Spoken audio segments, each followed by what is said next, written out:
I've decided to make a separate video for the last day of this series because I think that Cagayan de Oro deserves its own spotlight. If you want to watch my first 4 days in Bukidnon and Camiguin, just click the link below in the description box.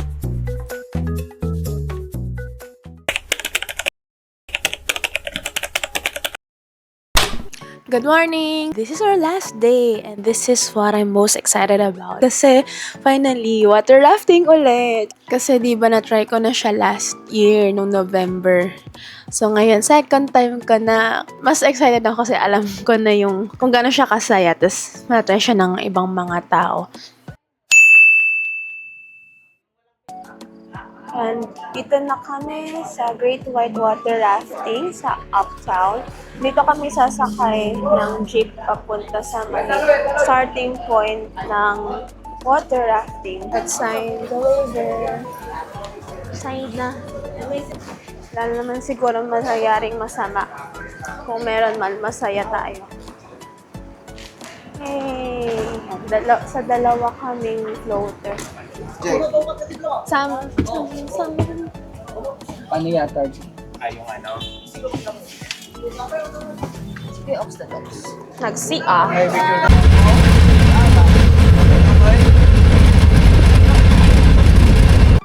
Dito na tayo. 30 minutes yung ride namin kanina.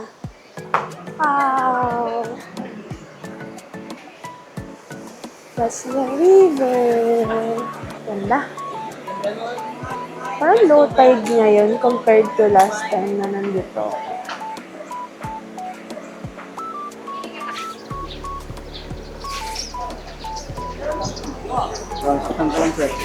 Aww. Ganun ba yun, Haven? Ja. Ay. Is natin. Iwan kayo ng phone din dahil. Oo. Hindi.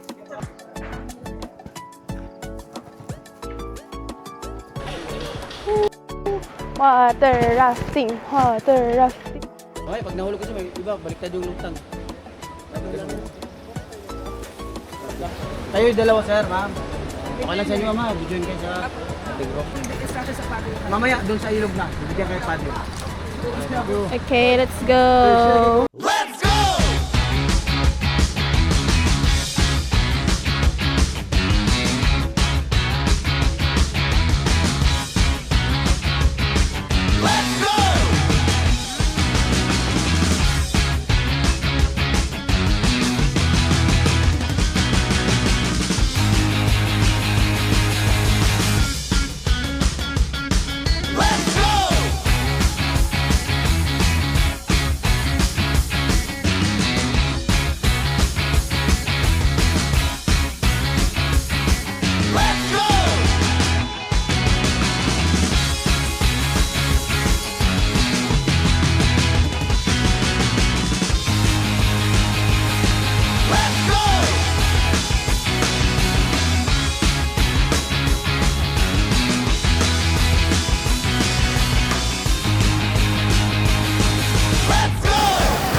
Para-paraan ka, kuya, ah.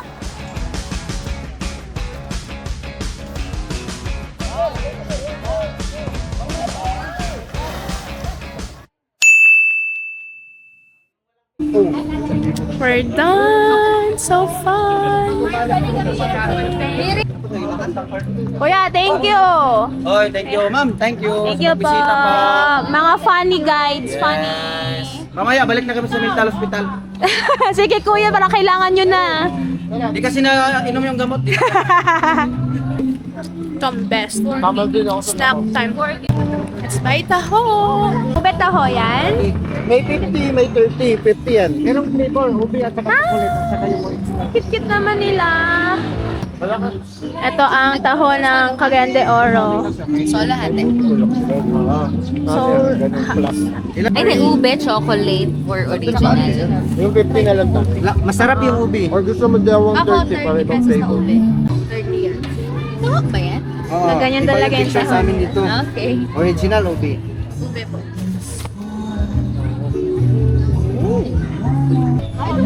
Oo, may tumalon isa. Hindi tayong binake. Kabata pa sila. oh. Binake. Dali lang ako, tapos bigay ko sa isukli.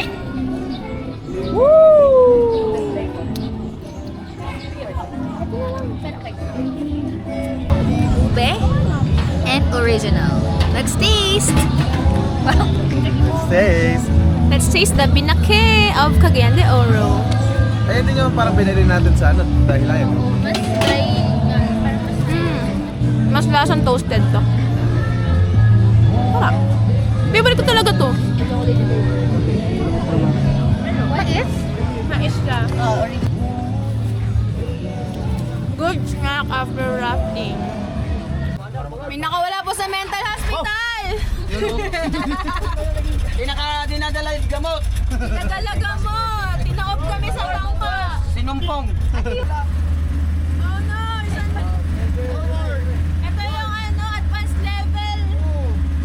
Dito, pwede na magtao. Wala ng tubig. Yeah! Pwede na. Ayoko. Ube! Taho!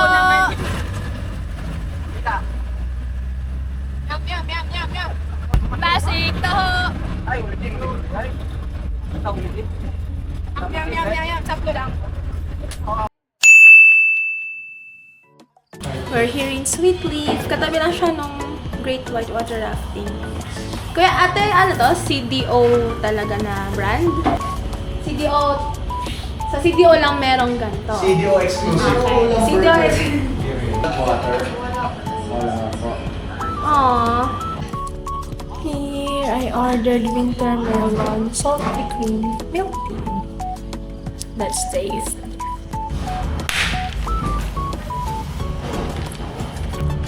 Tamis pa rin, 25%. Okay naman, decent naman. Pero hindi ko uulitin. Wait lang. Oh, it's raining men. How was water rafting? Hindi ako ready.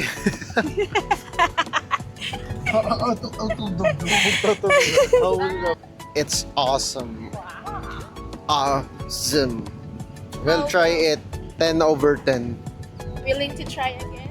Yes. When? I became a local already. How about you, partner? Willing to try it, but this time, the harder version. Oh, advanced version. Yeah, but me too. Anyway, it was so fun. Tagal lang namin natapos kasi ganito pala yun. Diba kanina nung pagdating ko doon, sabi ko parang low tide. Mababa pala talaga yung tubig. Kaya ang effect, malaki yung difference niya no, compared nung first ko nag-try.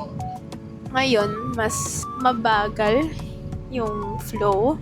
Mas mababaw. Kita mo yung rocks sa baba. Kaya may times na nararamdaman namin sa ilalim tumatama yung bato. Mas mabilis yung dati. Pero masaya pa rin. Super enjoy pa rin. So, if pagpapalain ni Lord, why not? Third time. CDO ulit. Tas advanced course naman. So, ngayon pupunta kami ng Amaya. Pa-uphill din to. Kasi alam ko talaga sa iba mo siya ng bundok. Tapos overlooking nature scenic view. Kaso umuulan na naman. Ay nako. Bakit ngayon na ata nangyari yun? Ngayon nangyari, di ba, na umulan ng summer season? Kalagitnaan ng summer. Parang Mid-May. mid-May? Pero ngayon kasi parang end of April pa lang umuulan na. At tinapat na hindi kami tuloy nakapag-White Island kahapon. Pero moved on na ako dun. Nabawi naman sa rafting ngayon. Winner Day 5! We're now here in Amaya. Buti tumigil na yung ulan, pero cloudy pa rin. 350 adult ngayon po, no? Yes po, Magkano po? all-in access lang ba? Yes. 350 times 8. Pamala po bang senior or PW? Sa bali 2,800 to lahat. So, di na kayo masyado magpipicture-picture to kasi kailangan na mahatid sa airport mga kasama ko. Tapos kami sa Agora Bus Terminal. And I'm excited kasi first time ko dito.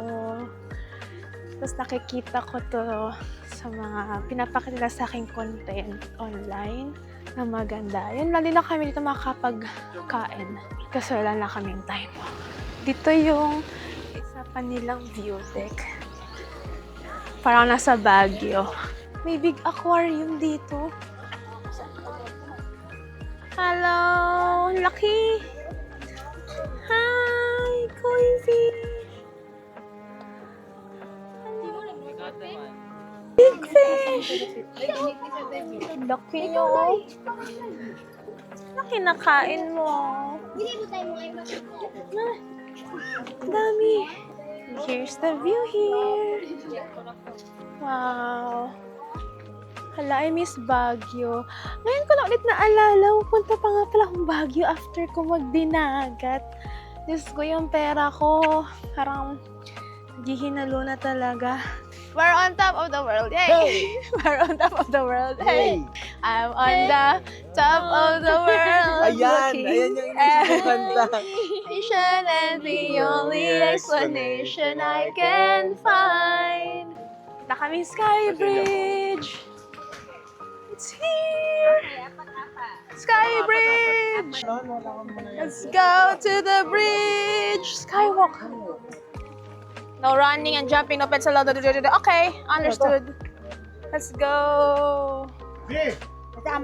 Wow! Hanging bridge! I'm on top of the world. Hey! I'm on top of the world. Hey! Ay! Haya! Parang ano? Look at this.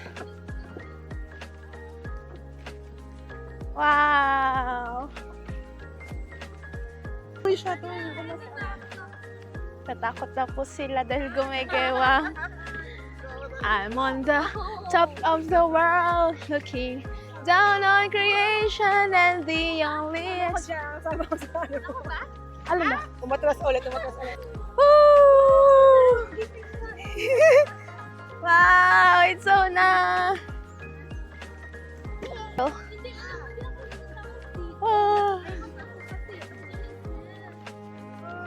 I'm on top of the world. Hey! I'm on top of the world. Hey! No, gorilla. Moises Ark na ba? Moises Ark. Hindi, sa Red Sea kasi siya pupunta. Ay, si Moises daw to. Puntang Red Sea. Moises Ark. Rar, rar, rar, rar, rar, rar, rar. Oh, look at that! Tortoise. You were saved by Noah. Tortoise. Hello. Nakita ko yung kapatid mo sa dagat. Hala, lumalapit siya sa atin. Tingnan natin ang mga hayop na iniligtas ni Noah. Wow. Wow. Such a big snake. Dalawa pala sila, tapos manok yung pagkain. Citrus bearded dragon. Ng kangaroo and ng reindeer. Oh, cute mo naman. Ito, ay, Babalat siya. blue iguana. Ang laki nyo. Uy, may polar bear palang niligtas si Noah. Ano yun? May snow? Tataas muna kami. Yan, akit tayo. Oh my God. Look at her butt. Look, oh, ang baba nung clouds kasi umuulan. So, doon kami galing sa Sky Bridge. And, am I in Baguio? No! Pupunta pa lang akong Baguio. At wala akong pera. Ay. Merong view deck here. Wow! Wala akong makita. It's just all white. Come here. Hi! Can I see your feathers? Ah, hello! Cute! Oh, hello, peacock! Hello! Hello, cute! First time ko makakita ata nito. Donkey to? Ay, sinakyan ni Jesus. Naman! Sweet naman kay mommy. Uy! Cutie, cutie! Hello! Hi! Hi! You're so cute! Pony! Ay, pony! Ang liit nyo! Hello! Ay! Ang gaya niyo dyan, ah! Kulit, pero di kulong.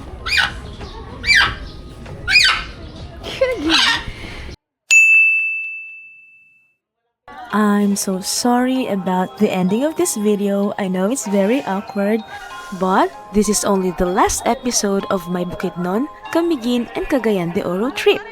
This is not the end of my summer vacation trip. The three of us were dropped off here in Agora Terminal, while the rest of my friends are now on the way to the airport.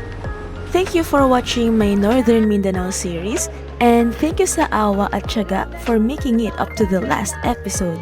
Imagine, for 5 days, for all these experiences, I only spent 15,000. And it opened another goal for me, which is to revisit Camiguin for 3 days and conquer the advanced course for the whitewater rafting. So now, from Agora Terminal, I'll be waiting for my other 2 friends. Yes, I have another set of friends to travel with me in Dinagat Island. From here is a 4-hour bus ride going to Butuan City, and then from Butuan is another 2 hours going to Surigao.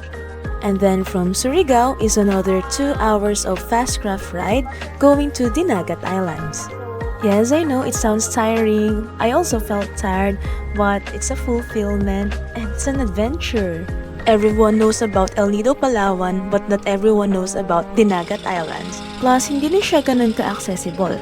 But in my case, I have lots of time to go there kasi bakasyon ko, sinusulit ko lang, and I have the means to travel. Again, it's not because I'm rich. Alam niyo naman sahod ng teacher sa Pinas, but with my little, he can do more. Don't miss my Dinagat Island adventure. For sure, magugustuhan mo rin yun. Sobrang ganda dun. Sa kanto na lang ako nagiging proud maging Pilipino. Pero syempre, meron ding naging aberya. First time ko to maranasan sa trip, but there's always a reason to smile, cause there's a rainbow after every storm.